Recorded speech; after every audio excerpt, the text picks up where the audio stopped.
100. Hey, mommy. Yeah, look, they said that I couldn't do it, so I went and did it. W's only, you know I've been winning. Top of the world, the globe is spinning. If you know, I've been on a mission. Go. Okay, let's get it. Got a little time on my hands like a wristwatch. I don't got time for the brakes and the pit stop. Race through the gridlock, take it like Chris Rock. Right to the chin, still win. Heavy metals like Slipknot. Got the driving, I got tunnel vision. I just hit my stride the way I run the business. I've been making paper like I'm Dunder Mifflin. See the end game, I got one division. Look, I just did it. W's only, you know I've been winning. Top of the world, the globe is spinning. If you know, I've been on a mission. Okay, let's get it.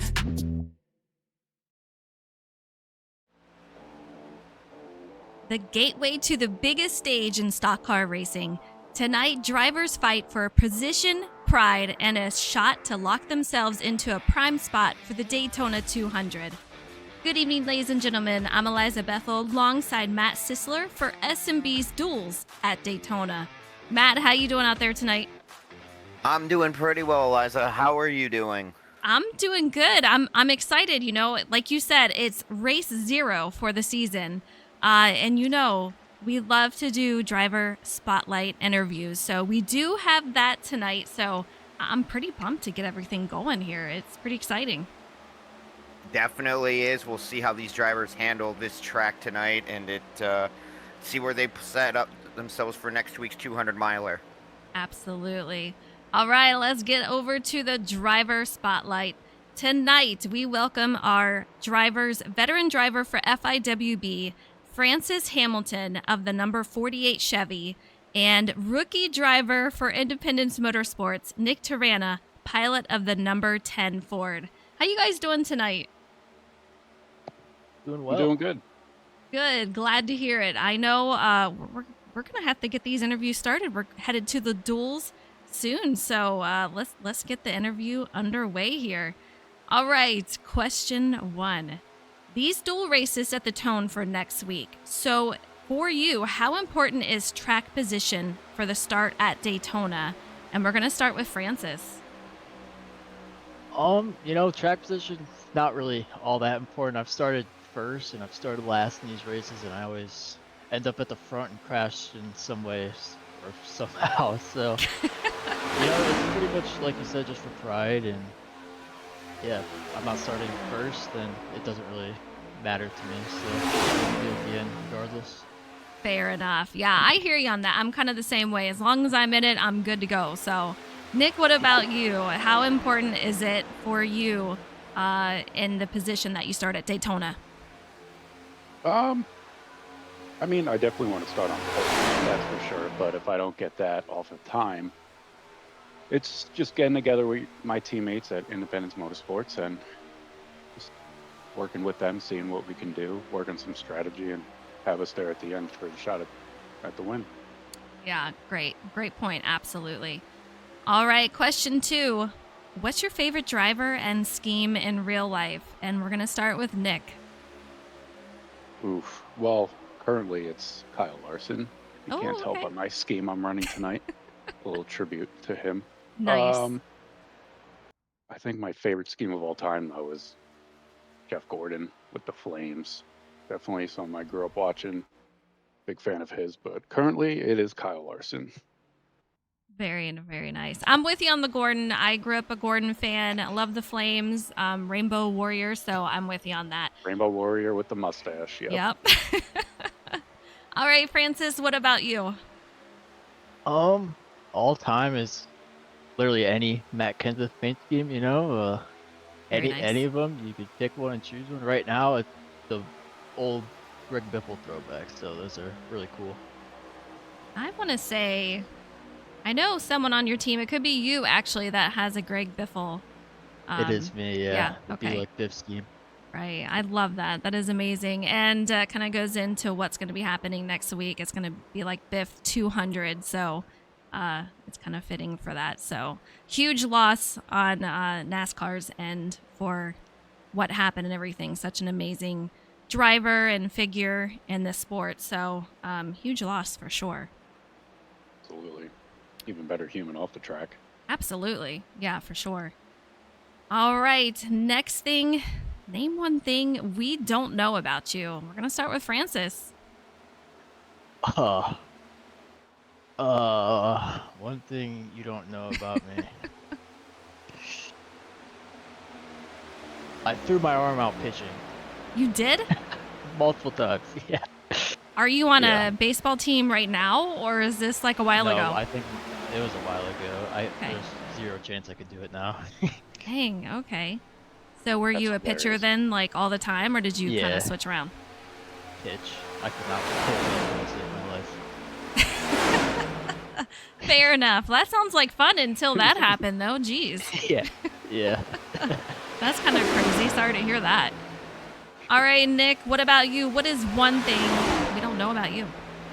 I mean, that's a good point. I also have done the same. I actually have a torn UCL, so I need Tommy John, but since I'm not playing Yeah. baseball anymore, I do not need an unnecessary surgery. Dang. What else? What else? What else? What else? What else? I don't really know. I'm also a big hockey fan, I guess. Okay. Who's your favorite team? Unfortunately, the New York Rangers. All right. I don't know Not anything doing about too good. hockey, but I plan on going to a hockey game this year. You can ask Joe Berg, Okay. see how he feels. Fair enough.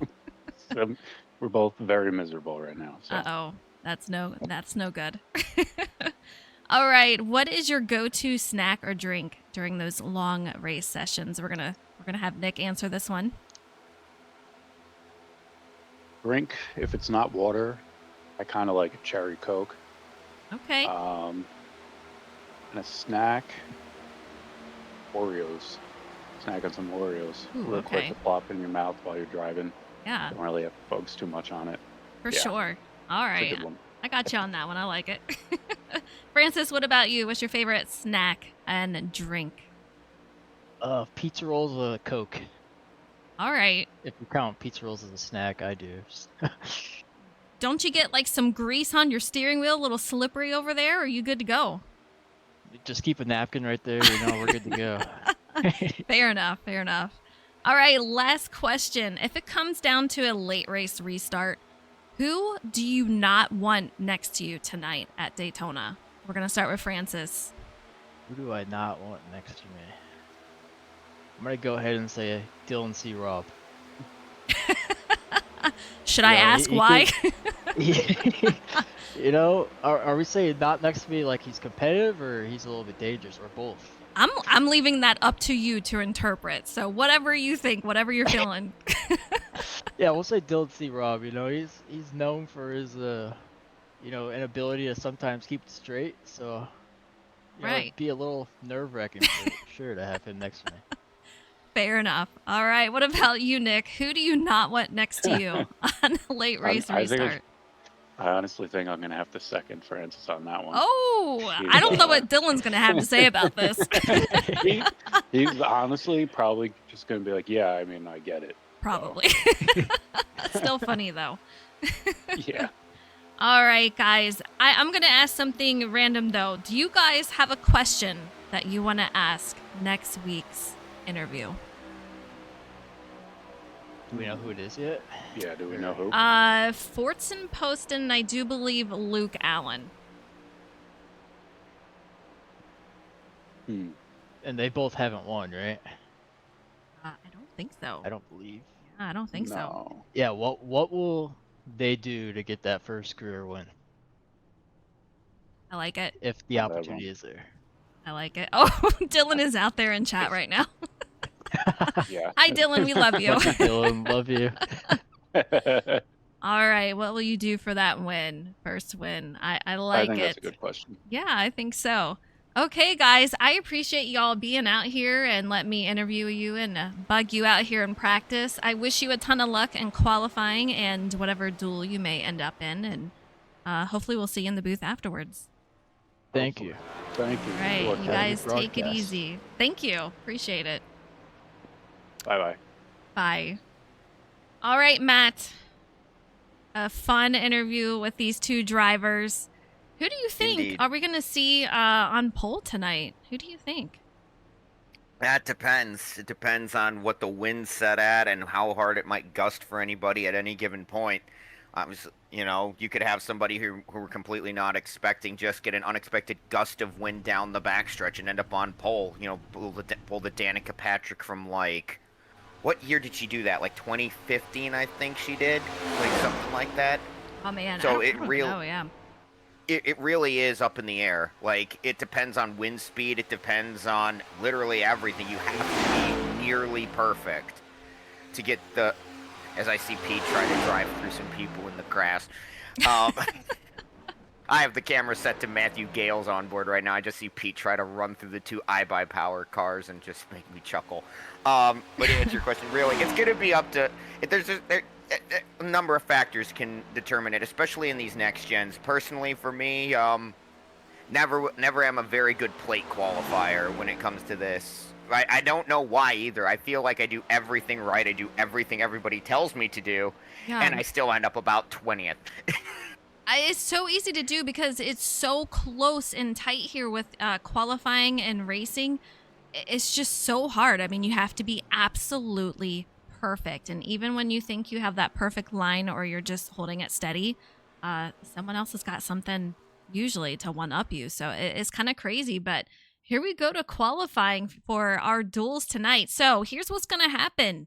Whoever qualifies first, they are going to secure their spot on pole for the Daytona 200. That goes the same for whoever qualifies in second. They're going to be on the outside front row. So they are locked in, good to go, but they're still going to be racing the duels.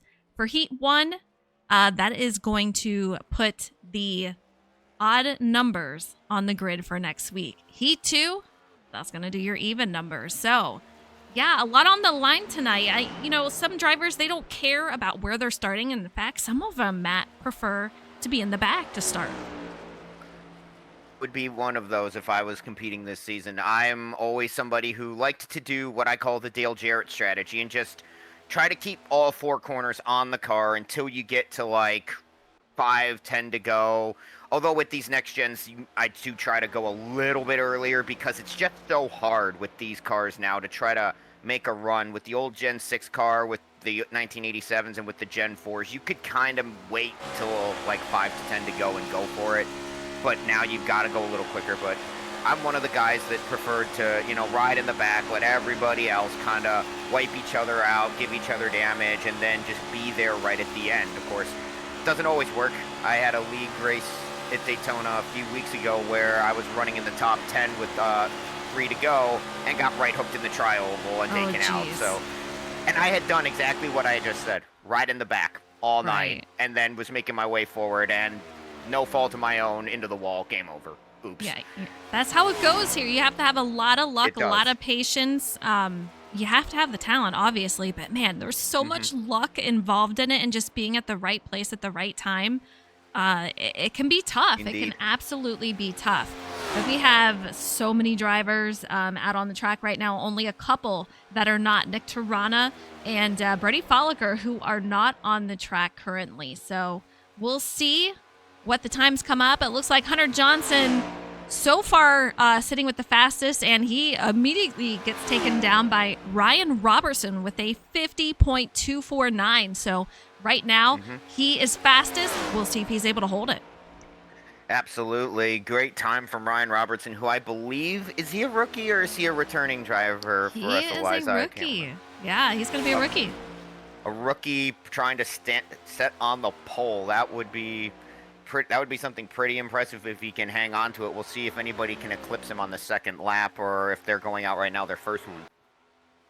I see you guys out there in chat. Ghost, what's up? How are you? Welcome, everyone. If you're cheering for a driver, let me know who it is. Show some love for them out there in chat. I know they would love to see that out there. Thomas Harmon, who says that he does not have any good luck out in these super speedways. He did quickly take pole, but it looks like Pete Ruzick is going to take that over, and we'll see if he can hold on to that. We'll see what happens, but Devin Lucan still out on track. Andrew Sanford, Drew Zaff, Andrew Allen out there, so quite a few drivers still on track. There's still time to grab that pole. Indeed, and a great job though from Pete. How about that? His first race back out of the booth and shake and bake in a couple of seasons, and he's sitting currently on the top of the standings right now. Austin Mitty takes over second. So right now, our top 2 drivers would be on pole and the outside front row for the Daytona 200. And we still have a minute left in qualifying, so anything can change. But Joe Berg sitting on the outside in of that top 2 spot. So extremely tight out there. Indeed. And I can't remember, Eliza, is it just the pole sitter who has their spot locked in, or is it the top 2 who have their spots locked in? Top 2. Well, that's good then. Austin Mitty was really hoping nobody eclipses him in these last about 40 seconds, because that would be, I know you really would like to have it just be all settled. You're not worried about anything. You can just learn what your car is going to do, who to work with in these duels, and use it as a slightly extended test session instead of having to worry about each position costing you a row further back or further ahead, depending on where you would finish. Right, absolutely. Justin Mon still out on track. Riley Sawyer, Jose Ruiz, Nick Tarana still all out on track. But man, it looks like Mr. Pete Ruzick and Austin Mitty might grab this front row for the Daytona 200. So I don't want to jinx it, but man, yeah, it is over. So they are on the front row for the Daytona 200. So huge congratulations to them. We're going to get them in the booth after Heat 2, but we're getting ready to go to Heat 1 already. So we have 16 drivers out there. Let's get that grid pulled up. We're getting ready to go racing, guys. Here we go. Peter Ruzick. He is out here leading the field in that 26 car with Tristan Helf to his outside.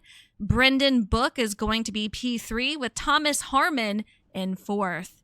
Brody Folliker is going to be P5 with Jimmy Cocker to his outside. And in row 4, it is going to be Devin Lucan with Andrew Sanford to his outside.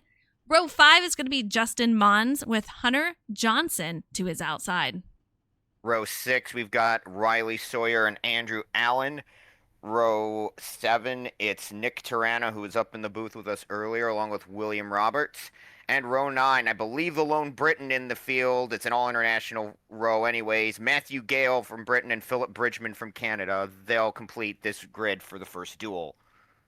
Man, what a start. And, you know, we talked about it before, but Pete Ruzick, he used to be in the booth, and now here he is out here racing. We're going to have 24 laps, and I told you last week, he loves his super speedways. You can already see that here tonight. Absolutely. He was looking very strong in our final preseason race at iRacing Super Speedway. Luck didn't quite go his way, but luckily that didn't matter. He's on pole for this one, so like I said earlier, he will not have to worry about it. He'll just use this as an extended test session. No worries if he happens to crash out, because he's already got the front row locked up for next week. All right, pace cars pulling off, and so are these cars, and it looks like Pete is pretty excited to be out there. Everyone else is kind of lagging behind, but here they go. Like I said, if you're in chat, let me know who you got. And Matt, you know I'm going to put you on the spot. Who do you think is going to win Heat 1? Oh, anybody can win this, Eliza. Wouldn't be surprised if Pete tries to win it, because, I mean, what better way to start your season, knowing especially you're locked in, than to try out and just win it and put that stamp on it early. We got some great guys out here like Brendan Book, Brody Folliker, Jimmy Cocker. I mean, anybody could really win it. If I have to pick any of them to do it, I'm gonna go with one of the iBuyPower Toyotas. I'm gonna go with Jimmy Cocker. Although with the chaos that we have here at Daytona, don't be surprised if somebody like Matthew Gale comes from nowhere to win this. Wouldn't be the first time one of his team members has done this in a league I'm part of. So, you know, we've talked about it. Anything can happen on the final lap. So yep. It is so true that it's really anyone's race here. And we have Brody or Jimmy winning. Mr. Send in Rage, hello. How are you out there? Let's see. And you're on track. Of course you are. That's the first thing I did was I saw you chat, so I'm like, he must be out on track. So Well, Eliza, real quick before we go green, lock in your pick. Who do you think's going to win Duel 1? Oh, man. We've had a couple of drivers that have won before. Jimmy Cocker has been one of them for these super speedways. I got to go with Pete Rusick. We're going to do something different here. It's his first season out here on track. Let's do it. I mean, he's got nothing to lose by going for it. If he gets wrecked, it doesn't matter. He's already on pole. You heard it there, so. True words have never been spoken. Let's see what happens. All right. Green flag is going to be in the air this time. Pete brings us to the green flag. He's on the gas. Everybody's on the gas, and we are racing. Too wide all the way through, and here we go at Daytona for 24 laps. These guys, I'm kind of wondering, are we going to see aggressive at the start, or are they gonna try to hold off and keep those cars in one piece? There is no fast repair this week, guys. No fast repair. You brought what you brought, and if you got to repair it, you better hope it's not too much damage. Absolutely, and usually when I run in duels, if there's one, it usually is okay. If there's two, one's going to be pretty and one's going to be ugly. So hopefully that's wrong today, but that's usually what happens when we get a duel, like when we get the duel formats. Look at how close these drivers are, and it's just it's so interesting because when you're behind, take a look how back and forth they are trying to hold it steady. Last week we heard issues with drivers pushing other drivers and you weren't going anywhere. In fact, it was slowing you up. That is not going to be the case here at Daytona and not as much at Talladega. So tonight, if you're pushing, you're moving. Absolutely, and you can see Brendan Book pushed Pete Rusick out there, made the jump to the top side in that test scheme number 5 on the outside. He's trying to take the lead away from Pete going down into 3. These guys nose to tail all the way through, and it's you have to watch these bumps. Take a look at that 5 car getting a little discombobulated with that 38 pushing. Those are teammates right there for Minutemen Motorsports, so they are all over it. You have to be able to hold on to it, and I know those teammates are doing a lot of communicating. Absolutely, and that's one of the advantages if you have a team chat in Discord or somehow wrangle iRacing system to give you like a team chat of your own. Like, that is so helpful, especially on the plate tracks, to have teammates to work with. The more the merrier. On board with Riley Sawyer, he's currently 8th. He started 11th, and you can see, take a look at that banking and how close these drivers are. You really only see what's directly in front of you if you're on that back bumper. So he is holding off a little bit, trying to give some space in case anything happens and they need to situate themselves. Doing a great job, but man, these guys kind of seem like they are minding their P's and Q's so far, but man, later in the race, that's not going to be the case. Absolutely, and looking at the back of the field, Tristan Helf, I believe he started on the outside pole for this duel, and he played my strategy. I guess he heard me, right? Go to the back, be safe, keep the nose on that A&W forward until the very end, and then try to find your way back forward through the chaos. Nobody has been lost out of this field, all stacked on top of each other. 16 drivers in Heat 1. We'll see what we have for Heat 2, but these guys, very, very tight, and it is tough. You want to be in the back to make sure that you're still alive for the last part of the race. However, it is very easy to lose the draft, so you're going to have to make sure that you can hold on to it. But take a look at Pete. He is still leading this field. Well, and that's help, and right now he's getting a lot of help because the first 5 cars back to Matthew Gale, for a little bit there at least, were tied up because the 52 of Devin Lucan got side by side with somebody back there. And these cars, ladies and gentlemen, they will, more so than the O'Reilly's cars or the trucks, they will, if you get side by side, it is very, very easy to just side pull you and side pull yourself back from the pack. You have to be careful. If somebody gets out in front of you, you almost have to just accept defeat at a point, get out of line, get in line with somebody else in a hurry, because you don't want your line to drop off the pack, because once you lose the pack, especially in these next gens, it's very, very hard to get it back. It is. We got Hunter Johnson. He's going to be that final car right there. Look like sitting in that 88 machine. But Brody Folliker, our Xfinity champ, sitting P2. We have Pete Ruzick still in the lead. Riley Sawyer, he's going to be P3. Nick Tirana, who we had in the booth, he's P4 with Matthew Gale sitting in your top 5. How about that? I mean, Gale going aggressive. I mean, he did start towards the back. He wants to start up towards the front. And from what I understand, he's had chances to win in shake and bake before on plate tracks. I know he'll definitely be looking to try to sneak one here at Daytona. Oh, absolutely. Yeah, I mean, this is one of those races, everyone should make it. Everyone's going to make it. It's just where you're going to start at in the field. It's all about the hype for next week and your pride. But this definitely sets the tone for next week. We're going to see a preview of who's fast, who works well together, and who might be a contender for the Daytona 200 win. Absolutely. Absolutely. And again, a lot of it comes down to teammates. Oh, the 96 loose. They save it. The 10's going around, and he hooks Gale. Save your stuff, save a little fuel. 2 cars around, 3 cars around. Woo, and Harmon slips through. Doesn't look like too bad, though, from anybody. We'll have to see how that one got started. A little bit of damage, but we'll see how that turns out. Just a lot of craziness going on in the middle of that track. The 10 turned it around. Nick Tirana, so unfortunate. But as you said, I don't think we have a ton of damage, which is going to be good. These guys should be able to repair that and get it moving back. But yeah, they're looking good so far. Absolutely, and I think where it started, Eliza, was Andrew Allen going into turn 3. He gets a push from the 52 of Lucan, and that gets him sideways. Great job by them to save it, but then it's an accordion effect. It checks up, it gets back down. It's right in front of Tirana. It's right in front of Gale. It's right in front of Sanford. How about the 4 of Justin Mons drifting that thing, looking like some initial D going through there to avoid the wreck on the apron?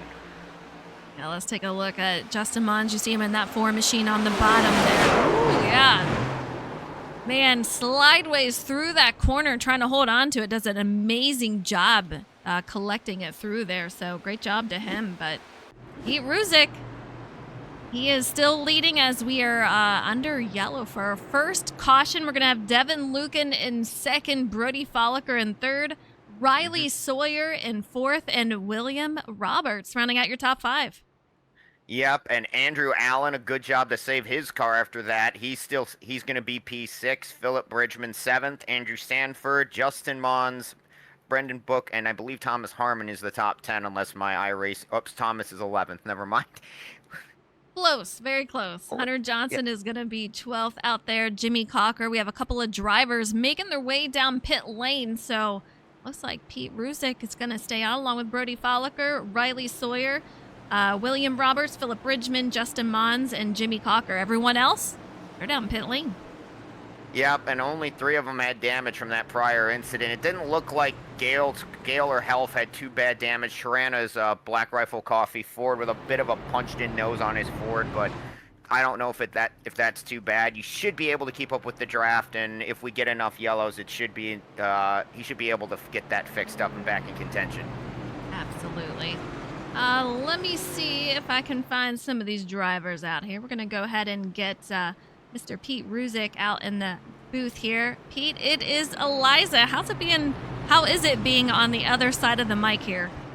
Eliza, so far, it's actually been great. How's the new dynamic duo doing? It's going well. We're having fun out here, but man, you're looking good out in the lead. How's the track conditions, and how's the track treating you? Yeah, I mean, track is absolutely great. It's seems like the perfect temperature for the amount of grip that you need. I mean, I believe his name is Lucan. He's right on point in that 52 with all the pushes up until that caution. Yeah, it's been a lot of fun. I can't lie. I was on pins and needles waiting to see if somebody was going to go on up and grab that top spot from me. But man, first race in SnB, and I start on the pole for the SnB 500. Absolutely cannot wait. No, a huge congratulations, Pole, for the Daytona 200. Super excited for you. That's a way to make a statement on your first race out here away from the booth. So huge congratulations to you, and go get that win on top. I appreciate you, Eliza. Matt, you're going to do great all season long. Cannot wait to go back and watch the races. Man, have as much fun or more than I used to up in that booth. You got one of my old buddy Swats used to call Eliza one of the Mount Rushmore broadcasters, and you know what? He was absolutely right. Learn all you can. Have a great time. Let's go racing. I will definitely try, Pete, and I appreciate that. Great job on the poll, by the way. I was even saying that you are in the ideal position, aren't you? Like, you don't really have to worry, do you, about, you know, if you get wrecked making a block or getting a bad push. Doesn't matter for you. You're on the pole, so you're better try to win this, right, Pete? Oh, I'm absolutely going to try to win. I was actually just talking to Brian Pizzicami and Tom Harmon and a couple others that are in here with me, that I know at some point, team orders are going to rise to the front and I'll get dusted. But you know what? I'm going to hold on as long as I can. All right. We're looking forward to it, Pete. Appreciate y'all. All right, you heard it there from Pete, and man, anything for him, a win on this is just going to be a cherry on top. I mean, he's doing a phenomenal job, and he's so sweet, I swear. But yeah, he's doing great out there for sure. Last season when I was racing, I raced with Gale and Connor Cunningham, who I don't believe is coming back this season, but we were always in a chat together, and like about 10 minutes before we got ready to go, P would always just stop in just to wish us all luck. Like, you gotta love a guy like that. I know. Good dude, and he's out there in that 26 machine already on pole for the Daytona 200. We'll see what he can do here in Heat 1, but I know there's going to be a lot of teammates out there trying to get that W. Brody Folliker to his outside is going to be one of them. Riley Sawyer, rookie for this season, directly behind him is going to be another one here. Absolutely, and you want to start. You either want to start way at the front or way at the back at Daytonas, where the middle is where things usually go wrong with these types of races. So if you can be as far forward as you can or as far to the back, being in the middle, you're kind of in the middle of the hurricane zone. And we're back to racing Pete on the gas. There he goes. Brody's going to sneak down right ahead of Riley and these guys' teammates. So that's going to help them out as they're trying to make their way around. Might get a run and head on out, but I'm kind of curious. It looked pretty even as far as which line was more powerful, the high side or the low side. What are you thinking, Matt? Yeah, I mean, it looked pretty much level. It's just going to depend, right, on who's pushing, how well you're communicating, and if you can keep the nose on these cars cool, because that's something we don't really talk about, do we, when we go to these drafting tracks, Eliza, is the fact that these cars really, really tend to overheat fast, especially if you're in that aero bubble pushing somebody. If you get these things overheated, you have to back off or you have to try to run a little bit out of line, and that's where I've seen a lot of trouble happen. You have to back off, somebody behind you still pushing, you try to get out of line, somebody's still pushing. It can create chaos. You just have to be so good at so many different things that oftentimes when we go to other tracks, you really don't have to worry about. Yeah, you can see that high side really pushing it. That 42 car on the outside, almost losing it, but he's holding on to it barely. That's going to be Hunter Johnson, I do believe. He says his paint scheme should say the 88, but right now it's saying the 42, so we have twins out there. But Brody Folliker leading the field on that inside. We're going to have Thomas Harmon going to the lead with a huge push from the drivers behind him. So Thomas Harmon, your new leader. Absolutely, but don't look away. The 52 of Lucan making a move to stay on that outside lane. Top two cars drop low. He stays high. He's got the push, and he's going to try to take the lead over. Yeah, another rookie for SnB, and he's just been so strong out here in these exhibition races, and obviously here tonight also in this heat race number 1. We're going to see what he does in the season, but I'm excited because I think he's going to do a phenomenal job. I would not be surprised to see him get a couple of wins. Absolutely. A lot of these rookies, like we refer to them as rookies, chat. A lot of these guys are coming in with a lot of experience in other leagues, in officials. So we call them rookies. That's just rookies for us. Some of these guys may be coming in and they have years upon years of experience. experience handling these cars, and we'll have to see just how everybody meshes together when we get a few races into the season. On board with Justin Mons. He's currently 16th. He started 9th. So I think he's just kind of taking it easy. It is lap 14 of 24. So a little more than halfway through here. And you can see he is not making any contact with that 5 of Brendan Book ahead of him. He's just taking it easy, making sure he's got his equipment intact so that when that latter part of the race comes, he can make his way up there and try to snag that win.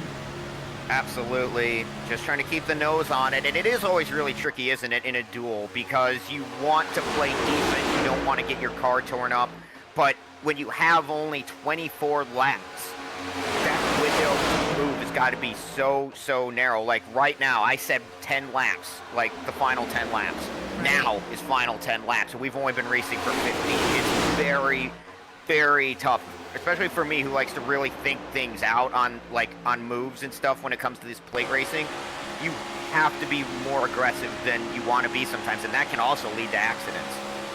Oh, it's so true. I mean, and it's tough too. When you're at Daytona, it's a lot more narrow of a track than iRacing Super Speedway or Talladega. So there's not a lot of time to make a move if you're already too wide. You really have to be strategic about it. Know when to make your moves, know when a good time is, and when it might hurt your race and you might get in a wreck.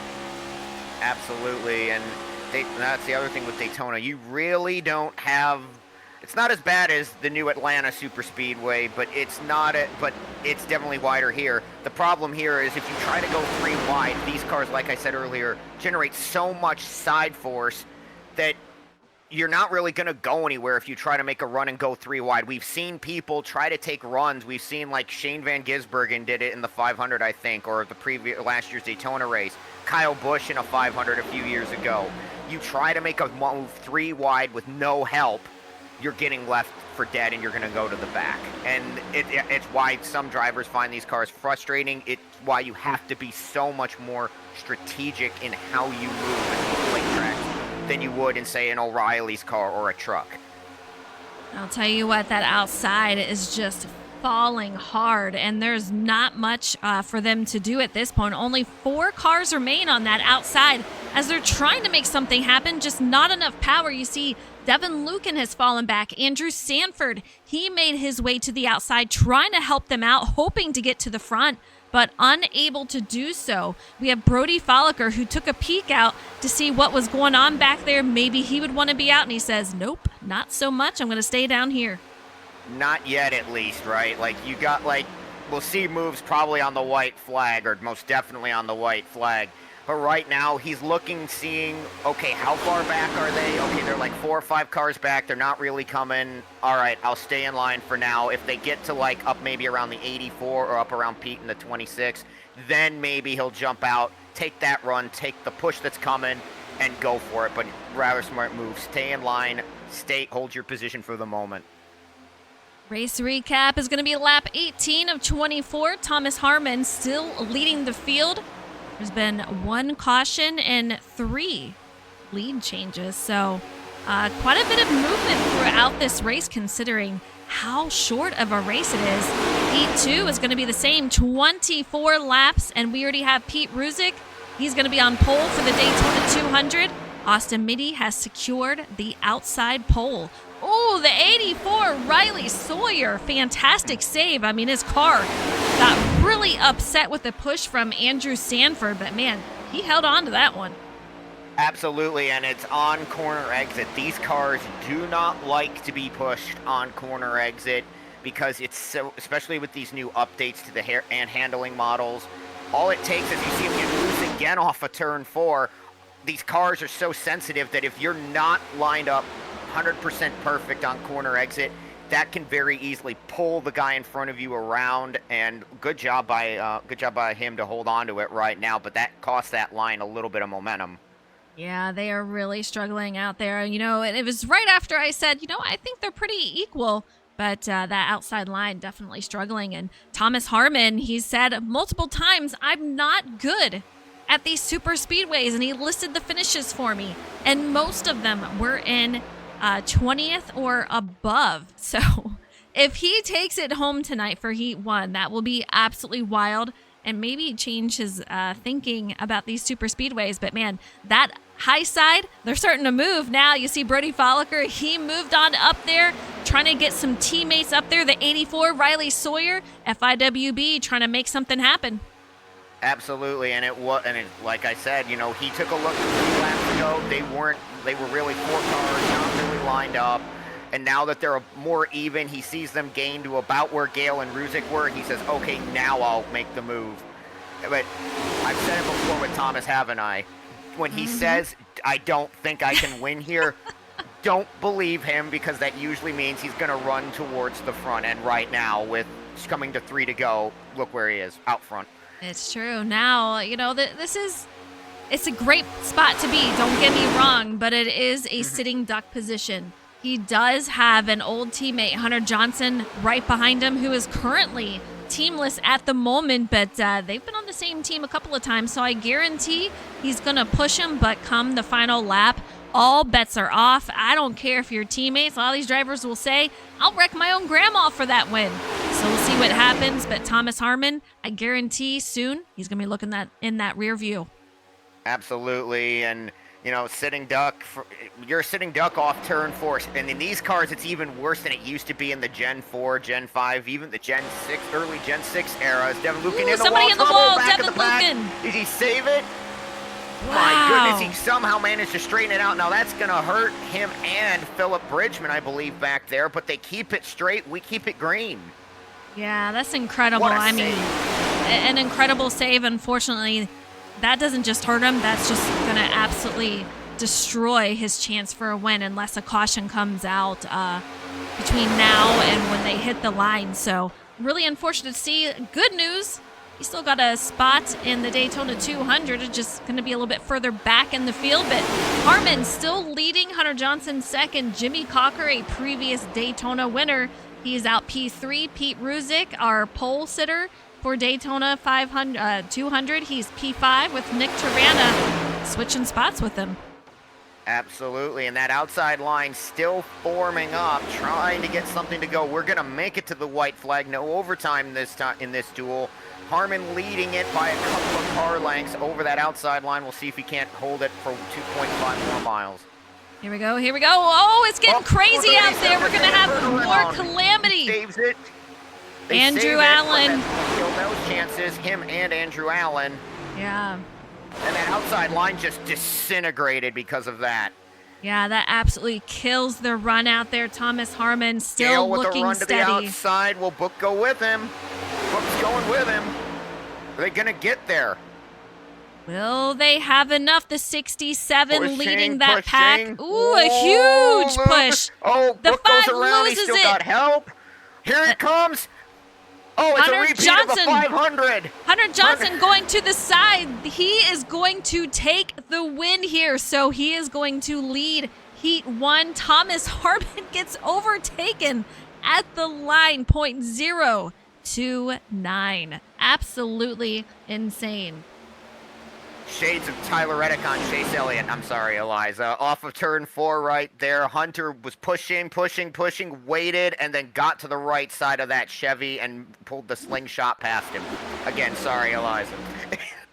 Let's take a look. I got to watch that replay one more time. You see Hunter Johnson on his outside, Thomas Harmon on the inside. But man, so incredibly close. We've had so many photo finishes for these races. Kind of crazy, huh? Absolutely, it's been great to see this happen, and that is one thing that helps with the photo finishes. These cars with the big side draft, the big arrow poles on each side of the car, it really creates for some close racing. It sure does, and just like that, we're already moving to heat number 2, gridding up here, but my overlay is not having fun trying to figure this one out. Let's see if it'll figure it out. But Austin Mitty, I'll just go from this. Austin Mitty is going to be starting pole. Joe Berg to his outside. In row 2 is going to be Francis Hamilton with Ryan Robertson to his outside. Joseph Turley in P5. Travis Stroney in 6th. Drew Zaff in 7th. Josh Cole in 8th. Tom Flitcroft in 9th. And Luke Allen in 10th. Eric Heil set to roll off 11th with Jose Ruiz to his outside. Jordan McGraw 13th. Dylan C. Robb 14th. And then Brian Pizzakemi and Christopher Pugliese round out your grid for duel number 2. And now my overlay's like deciding to work. So look at that. Bravo. Better late than never, huh? But here you go. Take a look at the grid real quick as we went over it. But Austin Mitty, phenomenal job for him. He's already starting on the outside for the front row at the Daytona 200. So, yeah, I mean, he's looking solid. He's had some bad luck in the exhibition races. So hopefully it goes better for him tonight. But the season starts next week. Absolutely. Join us back here next week. 80 laps, 200 miles for the Be Like Biff 200. We got some Be Like Biff cars out here this week. Gonna be an entertaining race when we come back here and have to run for just over 70% longer of a race. Yeah, it's gonna be a fun one for sure, and this will set the evens for next week at Daytona 200. So this is what we're looking at over here.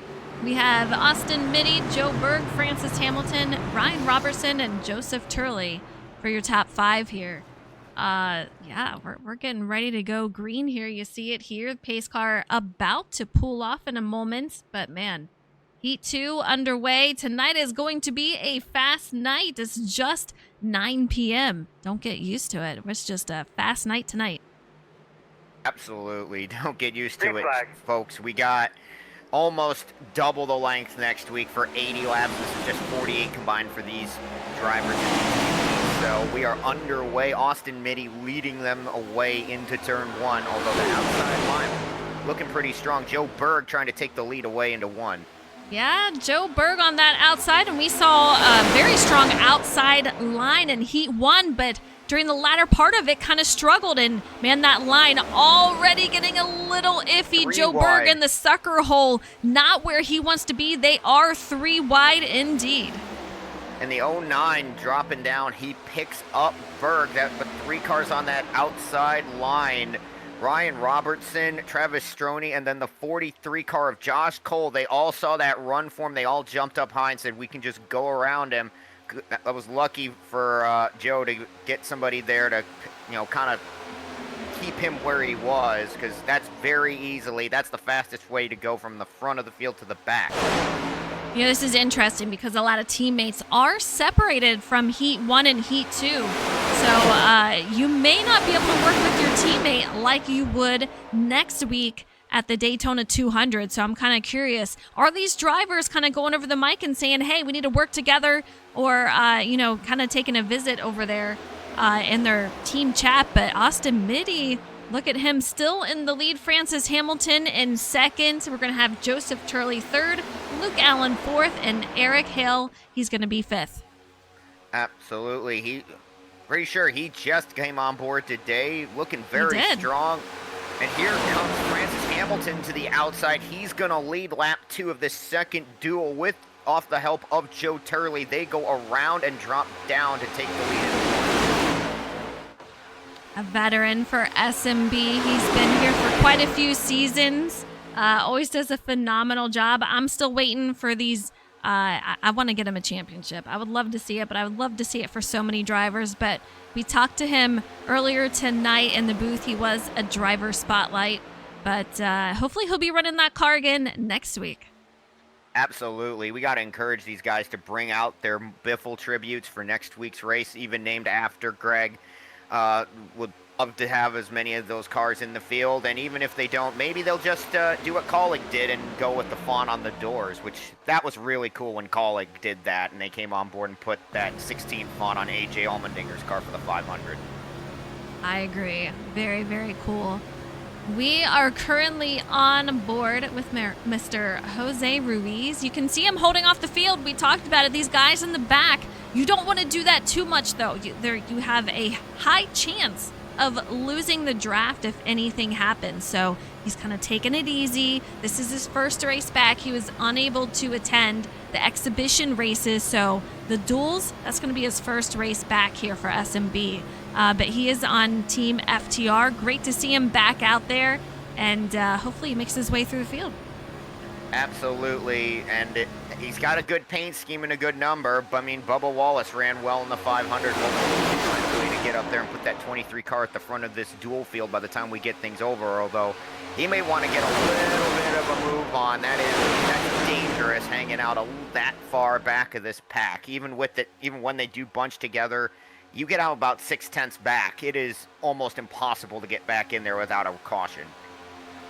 Take a look at that 6'10", Eric out there leading that high side. He started 11th. He is up currently to P4. He's getting a nice push from Luke Allen in that 7 machine. And you can see they are really stacking up on that outside. But that momentum that they are gaining is huge. But Eric, you know he is all over that steering wheel trying to hold on to that machine.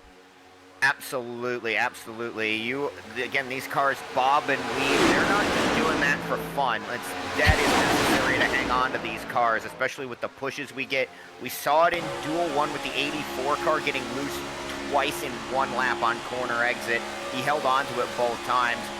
Eric is not doing that just out of the goodness of his heart. That is legitimately him trying to hang on to that race car. These things are very difficult to hang on to if they get pushed. Oh, like I said... the 77 around, there we go.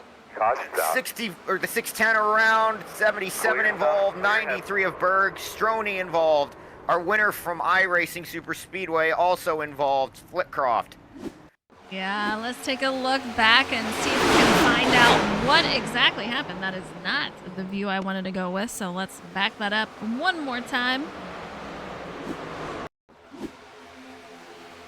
It's like a big bob from Eric getting that push, and the 77 goes under the apron. Just, man, I want to say this is around the same lap that we saw the caution from heat number 1 also.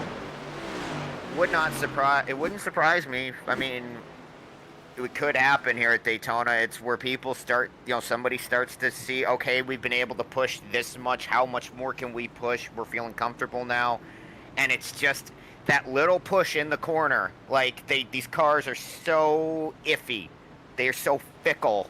That you can push them through the corner the same way for a couple of laps over and over the same way. You do it differently one lap, even by a little bit, and you're going to get what happened here. Yeah, you go over a bump that you haven't hit before when you're getting pushed. I mean, that could just be the nail in the coffin there. So it just really just depends. But let's go through the field here. Francis Hamilton, he is currently your leader. Started 3rd. Joseph Turley in 2nd. And I have a feeling we're going to see some drivers making their way down pit lane. So me going through the field is going to change things up a bit. But Joseph Turley going to move out to the lead. Brian Pizzichimi, he stays out, takes over P2. Jose Ruiz says enough of the back of the field. I'm going to the front. And I mean, hey, why not at this point? Take the shot, get yourself up in good track position. And these drivers, you may be wondering why they're pitting. They probably can make it on fuel for this duel, but tires do matter, especially after the last or one of the last updates these cars got when you go to plate tracks. These tires do wear. You do feel it a lot more. Having even 7-8 lap newer tires on could mean the difference between winning and wrecking when we come down to the end of this. So we'll have to see if the strategy gamble for Joe Turley, Brian Pizzichemi, and Jose Ruiz works out. Let's get Joseph Turley in here. Joseph, it's Eliza. How you doing? I'm doing pretty good. How are you doing? I'm doing good, man. You're looking solid out there. How's the race so far? How you surviving?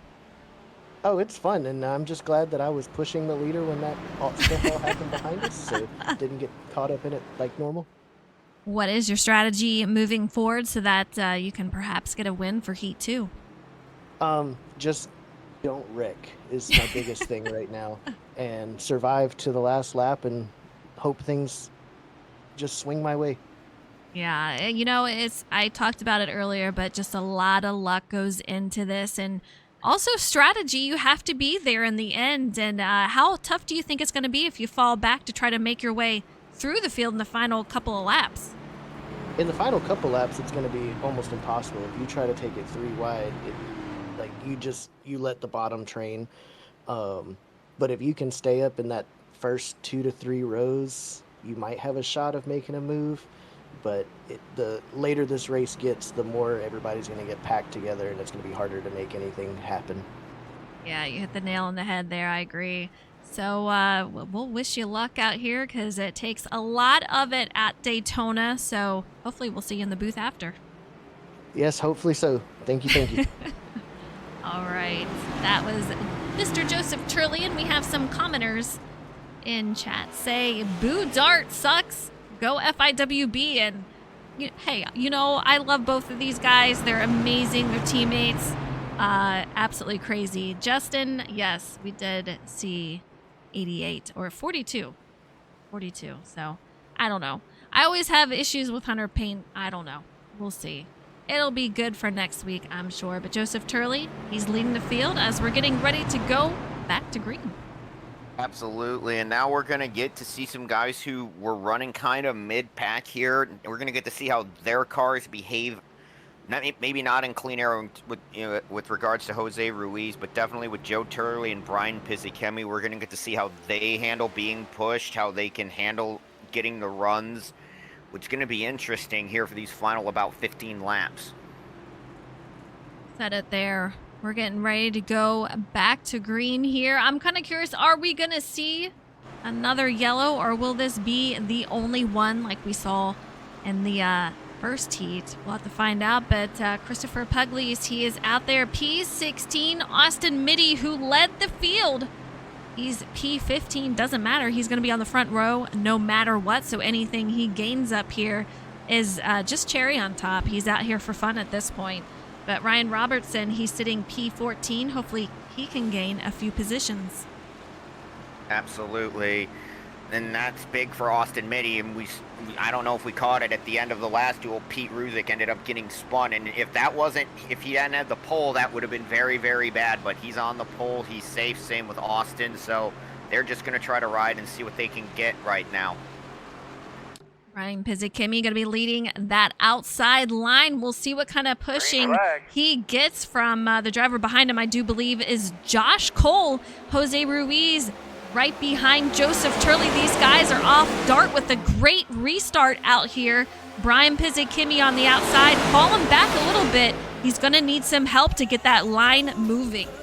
Absolutely, and he didn't get it from Josh Cole. Cole restarted fourth. He saw that gap drop open in between Ruiz and Luke Allen, and he said, you know what, I'll take this and I'll go down here. And that outside line just went backwards in a very, very quick hurry. But now it looks like it's starting to come back a little bit. Take a look at the run that Brian Pizzicchemi got in that 78 from the 89. That is absolutely insane. Drew Zapp out there with a huge push. Jordan McGraw now leading that outside line. Hopefully they don't get tangled up too much. They look like sardines out there. Just absolutely incredible.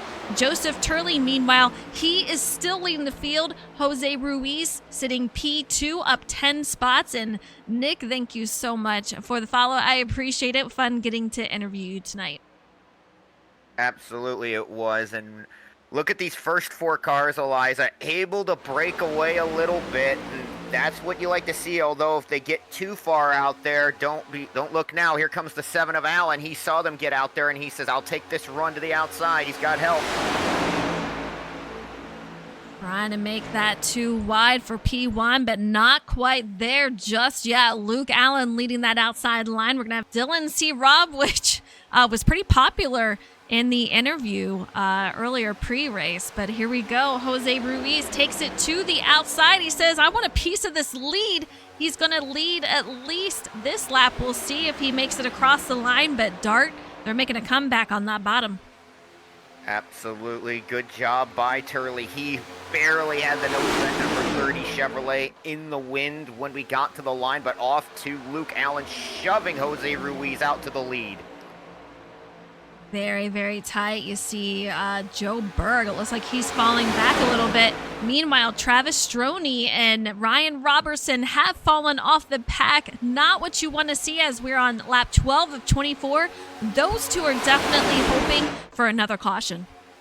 Absolutely. I believe they probably got a bit of damage. I saw Stroney's car even have its front two wheels come off the ground and grind on the wall with that accident. So he's definitely got damage on that Mustang. We gets one more yellow. Maybe he can get it repaired enough to stay up in the draft. But right now, up at the front, you got two Toyotas in the form of Jose Ruiz and Dylan Raub trying to lead that line on a breakaway. And look who's already back to fifth, Eric Heil.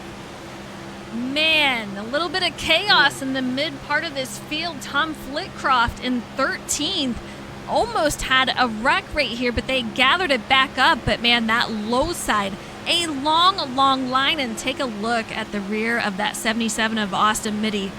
A lot of scrapes and dings on that machine. Definitely a lot from that incident. He's got it repaired about as well as they could, and it's his car. Luckily, is able to stay up with the draft, and it is obviously easier when you've got cars behind you that kind of keep you up there. Obviously, if you're at the very tail end of the field and you have damage, it's that much harder to stay up here with the pack. So we'll have to see if they can stay up there. He's got Tom Flitcroft behind him, and Flitcroft, as we saw last week, knows how to win on plate tracks. Dylan out there, P2 in that 16 car is going to have Joseph Turley in third. Meanwhile, Jose still leading the field in that 23 machine. First race back for this season as he was unable to attend exhibition races. Josh Cole, he is up to P4, up 6 spots. Eric just joined today in that 610 machine. He is sitting P5. Yeah, and he was in the middle of that incident of our only caution of the second hit, and he quickly found his way back into a good position here. And remember, folks, every spot here, aside from that 77 of Austin Mitty, every spot gets you one further row up the grid or down the grid. So you really want to be as far in the front as you can be. You want to win this if you're any of these cars not named Austin Mitty, although I'm sure Austin wouldn't mind bringing that chilly 77 home with a win too. Well, that's very, very true. And there comes a point, do you really want to start? Sometimes I question it. Do you want to start mid-pack? Because that's where the hornet's nest is. When you're starting at Daytona and things start to go wrong, it is usually mid to the late pack. So that can be a little questionable. I would get a little nervous if I were some of these drivers if they start mid-pack Daytona. So that's also something to think about. That is very, very true, as well as we see Joe Berg, a huge push. He gets out to the lead where you want to be right now. But yeah, if you get mid-pack, and the problem with being mid-pack as well is it's so easy, isn't it, that if something happens at the front, these cars are going like about 195 miles an hour in the pack. If something happens at the front of the pack, you're in it very, very quickly, and you're not always able to see. Sometimes the first indication you're in a wreck is the car just right in front of you with nowhere to go. Right. Yeah, it can be very sketchy at times. So I'm kind of curious what they're going to do here. But man, that high side absolutely rolling. Lap 17 of 24. They definitely have this high side moving. A little bit more than I think Heat 1 did. But we'll find out if that continues. But Joe Berg still having a solid run down there. We have Francis Hamilton directly behind him, giving him a push. But as soon as I say that, Matt, take a look at that high side. A couple of drivers move down low. Absolutely, and absolutely, and it's just you got him. It's playing that tactical game, isn't it? Because I always like to run the low side here, even when it gets down to this type of time, and I always lament when I don't move quick enough to get to the high line, but I'm always counting on there will be an accident, and from personal experience, it is a lot easier to get away from an accident happening if you're on the low line than if you're in the middle or in the high groove, because if you're in the high groove, the wreck comes up towards you. If you're on the low side, at least you have a halfway decent chance of avoiding mayhem, especially if it happens in a corner. Joe Berg still in that lead. Francis Hamilton right behind, and that high side back on the move. You saw Jose move to the outside, and it's going to be, it's so stinking close right now. We had another driver go to the outside, and I do believe that was Joe Berg, and they are dead even. Francis Hamilton leading the inside, Joe Berg on the outside. We got Drew Zaff on the inside pushing Francis Hamilton, but that high side, they have that momentum. Can they keep it? They have it right now for a little bit, and we've seen actually a lot of the time the inside line is kind of where you want to be. I've seen, like, if both lines are kind of even in terms of pushing talent, you want the inside line always tends to have a little bit of an advantage. I don't know why, I don't know how we've seen it in real life. You want to run that top, but right now, Berg saw that run coming, and he decided he was going to move up and block it. And I was going to say, you may want to wait a little longer in the race and then look down. We only have 5 laps to go. I know. It is coming quickly to a close here. Francis Hamilton trying to grab that win. He's, he's going to have to hold them off behind him. You know there's a lot of drivers wanting that, but Joe Berg, he's got a nice lead out. Luke Allen takes a look on the inside. He is going to help that low side move up a bit further up the field. They are dead even now, Matt. Absolutely, and bouncing off of him out of turn number 4. They keep it straight for now, and at the line, Berg by a nose as we go to 4 laps to go. Are we going to have another photo finish? We saw it in Heat 1. Will we see it for Heat 2? Currently, it's Joe Berg and Luke Allen. What's it going to be? You guys let me know in chat. Who do you think's going to win Heat 2? This is so incredibly close. And take a look. 3-car breakaway on that high side, but here comes Austin Mitty in that 77 machine. With damage on that Spire 77, drops it low behind Tom Flitcroft, and just like iRacing Super Speedway, he's taking over in the late stages. He's got the lead out in front of the 2 cars behind him, coming to 3 laps to go. 3 laps to go. Tom Flitcroft still leading, and as Matt said, he just won iRacing Super Speedway last week, so this would just be a cherry on top, another position gain for him. So he wants this, he needs this. Oh, 93 hard into the wall. Late caution here. Oh, and you know who this saves? Ryan Robertson and Travis Stroney. They were just ahead of the pack on the back straightaway, so they're going to get saved, but Joe Berg had to be the sacrifice for their salvation. Yeah, unfortunately, it looks like there's a lot of damage to that right front, and I'm not sure that's going to be repairable, Matt. I'd probably bet against it. That looked like an awfully, awfully hard hit. The way that car wobbled and then kicked back hard to the right. Brutal way for Joe to go out. He had gotten the lead. We're going to have to take a look and see how that happened. Yeah, let's take a look back and find out what happened with Joe here. You see him. Oh, just hard into the wall, man. Let me go back on that. It's just hard to see. We're going to do a bit of a different camera angle here.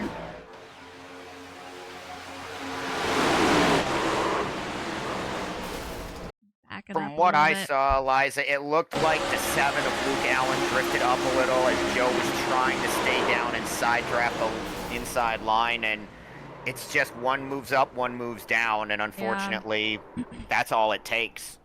Not much he could have done with that. I mean, it's tight racing at Daytona, trying to get that side draft, racing each other. Just one little bobble from a driver can mean calamity for a lot of cars, and there you have it.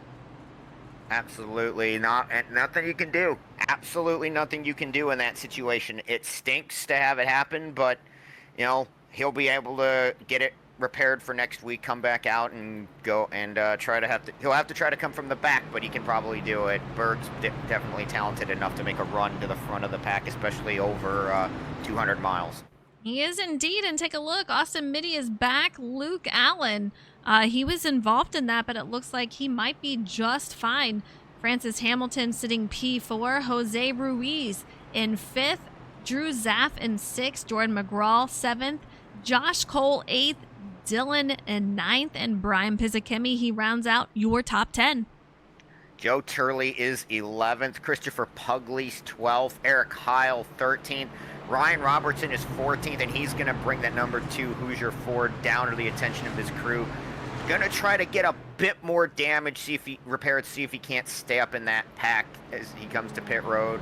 Not sure where Travis Stroni is, but he should still be out there orbiting and in about 16th probably. I'm not sure if he's still out there.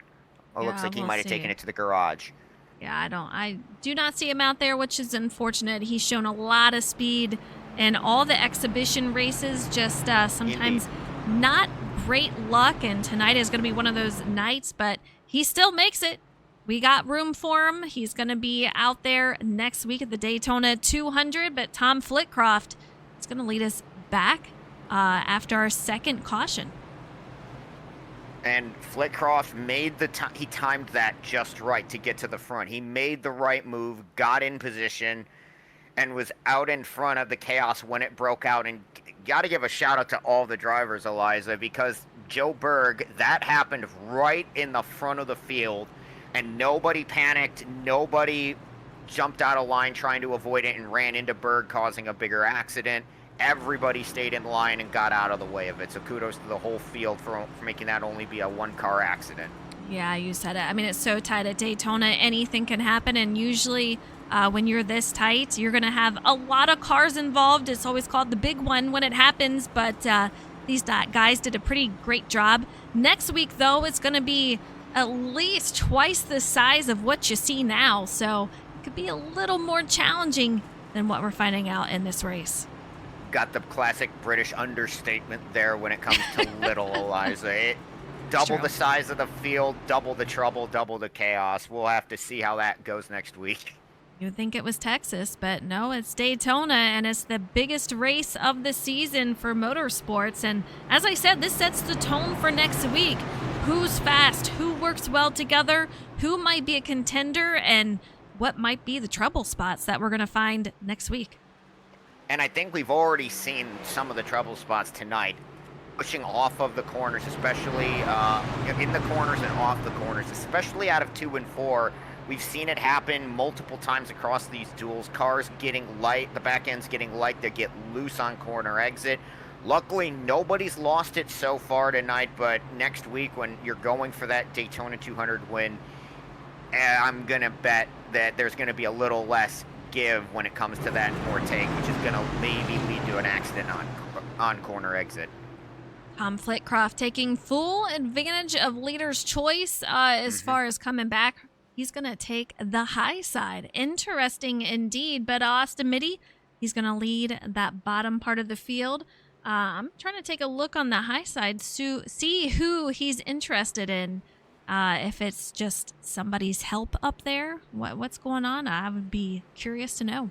And he's got Francis Hamilton behind him, and unfortunately, this isn't like NASCAR iRacing hasn't quite gotten there with choosing lanes yet. I know if you could, I'm betting Austin Mitty would have probably chose to stay behind Tom Flitcroft, because if you take a look at the front of that 77, still got damage to the nose, and that could be a problem, Eliza, especially here. Like, you can push fairly well with a damaged car. You can run in the pack fairly well in a car that's not too beat up, but you really probably don't want to be leading one. We'll see how well Austin can do trying to lead that bottom line when we come to our first and hopefully only green-white checkered. Yeah, I think that's definitely going to be a challenge for him. We'll see what that 7 does. These guys on the low side might struggle a little bit, might get a little frustrated if they start to fall behind. But hey, we are about to find out as we are going back to green. Tom Flitcroft leading that field once again. Austin Mitty, he starts, but man, already falling behind just a little bit. Just a bit. It's not as bad as it could have been, but definitely not what you would want. They got to get cars down in front of them in a hurry. Now they do. Andrew Zappi, Josh Cole, Brian Pizzakemi, that whole outside line back to Pizzakemi. Pugliese gets caught side by side. It's going to drop back. But that whole outside line just able to accelerate and clear that damaged 77 now as we come down towards turn 3. Yeah, take a look at how that shook things up. I mean, we have a top 5 car getaway here, and the 77 still stuck on that inside, and you're going to see Jordan McGraw. I wonder if he's going to try to make his way around, but there's not much that he can do with that currently. Meanwhile, Nope. they are starting to catch up, but Tom Flitcroft still in the lead as we hit our final lap. No more cautions. Carolina Racing, hope you're doing well out there. Absolutely. One more to go. See if they can get back without some calamity. At the 43, Josh Cole leading up high, trying to get to the front off the bumper of the 7 of Luke Allen. But Tom Flitcroft leading and with Francis Hamilton and Andrew Zapfi, 1, 2, 3 on the bottom. Here they come around turn 3. We'll see if they can survive. But man, Tom looking very good out there. He The tries 48 to making a block. Here run to comes the Hamilton. outside. It looks like he is going to have the lead. Contact. Tom Flitcroft Hamilton makes coming contact. It looks like Francis Hamilton going to be our winner here in heat number 2. Drew Zaff did an amazing job push. He is going to be P2. Luke Allen 3rd. Tom Flitcroft 4th. And man, just like that, it is over, you guys. How about that? And we do have warm-ups out here, but man, incredible time for these heats, heat 1 and heat 2. And we do have Francis Hamilton that won that. He was also in the booth for the pre-race interview, and I know these guys are just going to be going out here just to mess around. But now it is going to be my job to gather them all up for their interview. So we're going to be getting Pete Ruzick in here. Let me see if I can find him. So just give me a moment, guys. All right, we're going to try to see if we can get Austin Mitty. He is in a chat somewhere. Mr. Hunter Johnson, I know if you can hear me out there. Let's see. I'm missing a couple of people, but we're going to get as many as we can. Mr. Francis Hamilton, and then I'll call the rest of them in here. All right, Pete, Mr. Pete Ruzick. Man, oh man, we talked about it. You already secured the pole for the Daytona 200. Take us through how you did in qualifying. I know you love those super speedways. You do amazing at it. How did it go for you? How did you secure that pole?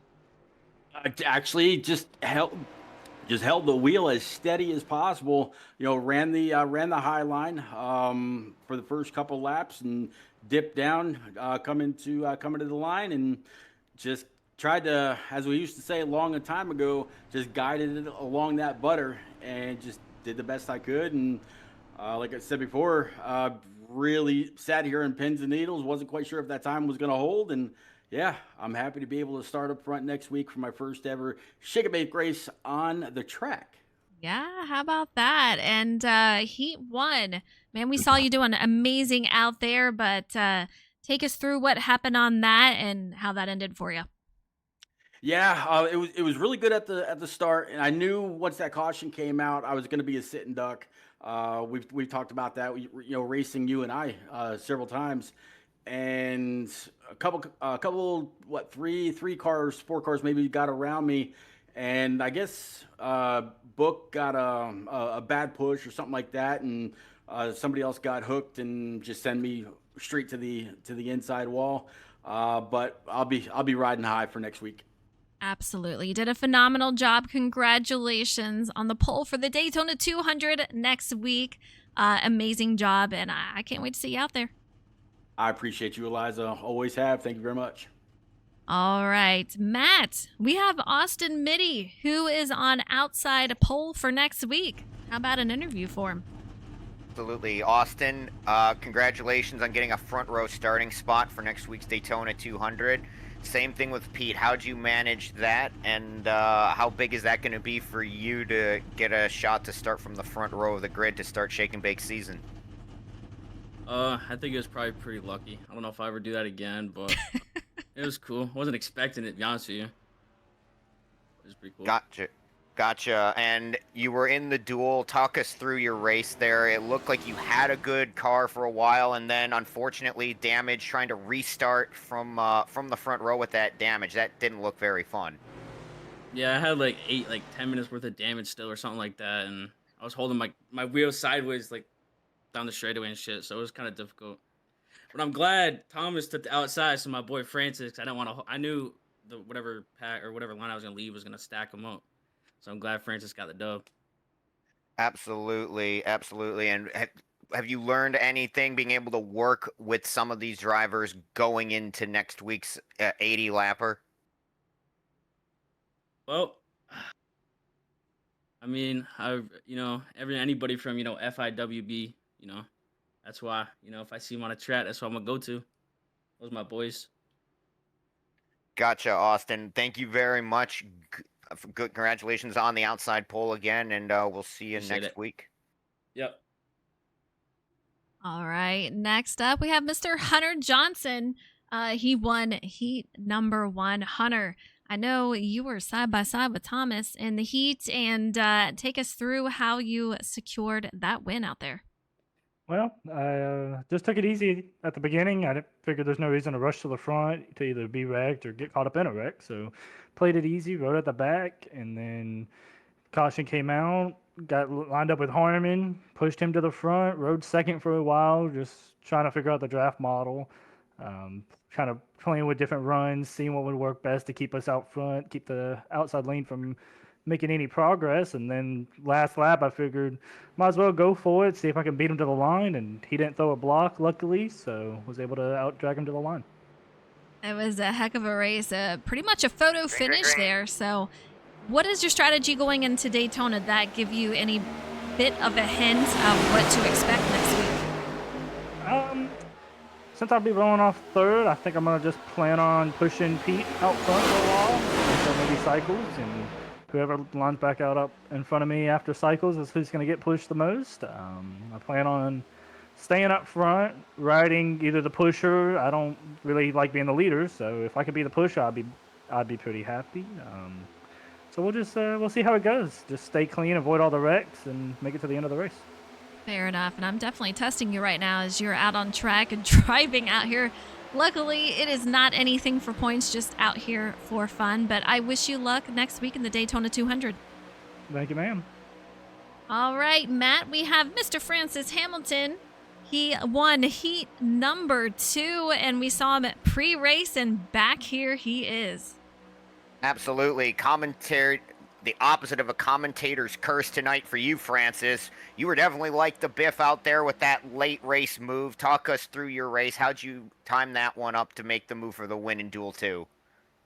Yeah, we started, and I got to the lead pretty early, and I mostly just wanted to use this to learn, just because I haven't done much next-gen racing at all. So I hit under the first caution, went to the back to just learn the draft a little bit, and when to take the runs and when not to. And we positioned ourselves there pretty good late with Tom out front and my teammate Andrew behind me, and I knew that I was gonna make the move coming out of turn 4, and Tom tried to throw the block. Luckily, I got there in time, and yeah, we're able to come home with the win, and my boy Drew right behind me in second.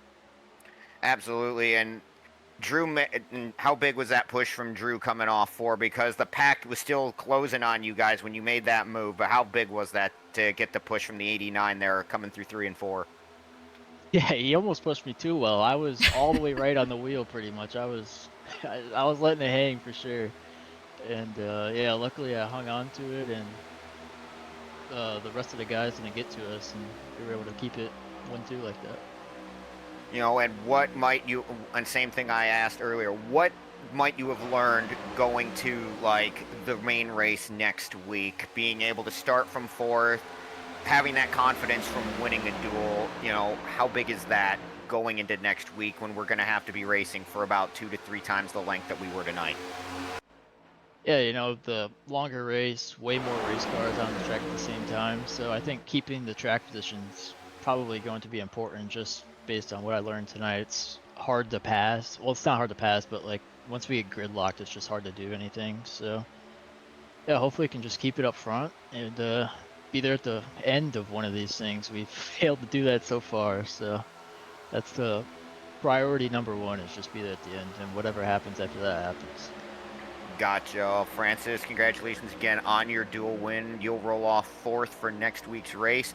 Good luck, have fun, and be like Biff next week. Yeah, thank you. Be like Biff. All right, you guys heard it there. We are going to Daytona 200 for the Be Like Biff 200 at Daytona. It's going to be a wild race twice. The field that we see here tonight is going to be a lot of fun. I appreciate you guys tuning in for the drivers and for the broadcast. You guys are amazing. Fun time out here. This is just for fun, this race here. So we're not going to hang out because I guarantee there's going to be a lot of goofing off and just blowing off some steam. But man, what a great night for Heat 1 and 2. I can't wait for next week, Matt. I'll see you then next week. Absolutely. It'll be a lot of fun next week when we're back here for 80 laps around Daytona. And I've said it before when I've been watching up here with you in the booth. I'm glad to be up here and not down there. All right, you heard it there. We'll see you guys next Monday, 8:15 Eastern Time. We'll see you then. Take care, everyone.